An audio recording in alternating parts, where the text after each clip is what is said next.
टिटलागढ़ तीन मंत्री गस्त को विरोध आज जलसंपद मंत्री टुकुनी साहू मंत्री प्रीतिरंजन घड़ई और मंत्री शारदा प्रसाद नायक को कला पताका देखा विरोध कर युवा कांग्रेस टिटलागढ़ स्थित कृषुड़ उंदेर नदी में मंजूर ब्यारेज को अन्यत्र स्थानांतरित कर प्रधानमंत्री फसल बीमा अनियमितता नूतन बसस्टाण्ड निर्माण अनियमितता नहीं युवा कांग्रेस पक्षर कला पताका देखा विरोध प्रदर्शन कर सूचना मिली। अविनाश नंद आमर टिटलागढ़ प्रतिनिधि फोन लाइन आम सहित जोड़ी। अविनाश आज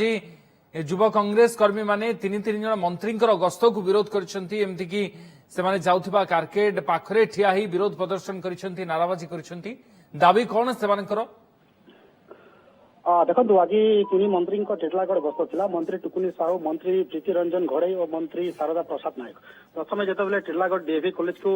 56 वर्ष पूरी से उपलक्षे गोटे कार्यक्रम था 56 वर्ष पूरी सारा से कार्यक्रम सरला टिटलागढ़ स्थित जो परासरा पंचायत अच्छी से परासरा पंचायत रे किसी शिलान्यास कर जिते बेले से माने जाऊे से रास्ता जल संपद मंत्री टुकुनी साहू मंत्री प्रीतिरंजन घड़ई और मंत्री शारदा प्रसाद नायक और बलांगीर जिलार बीजेडी जो ऑब्जर्वर सुशांत सिंह अच्छा तथा पूर्वतन मंत्री से विभिन्न जो स्थानीय समस्या अच्छी से समस्या को घेरिकी विरोधी कांग्रेस और युवा कांग्रेस मैंने विरोध करते टिटलागढ़ स्थित जो कृषुड़ ठारे जो उंदेर नदी अच्छी से नदी रे मंजूर ब्यारेज को अन्यत्र स्थानांतरित करते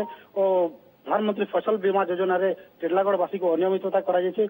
टिटलागढ़ स्थित जो नूतन बस स्टाण्ड निर्माण होगा कथा सेटा को जाशुणी दीर्घ दिन धरिकी अवहेला कर निर्माण रे तो ये सब प्रसंग को नहीं युवा कांग्रेस पक्षर कला पताका देखे तीन मंत्री को टिटलागढ़ गस्त बेले विरोध प्रदर्शन करते कांग्रेस पक्षर। बहुत धन्यवाद अविनाश आपंकर सूचना अविनाश नंदा प्रतिनिधि अधिक सूचना बाबद।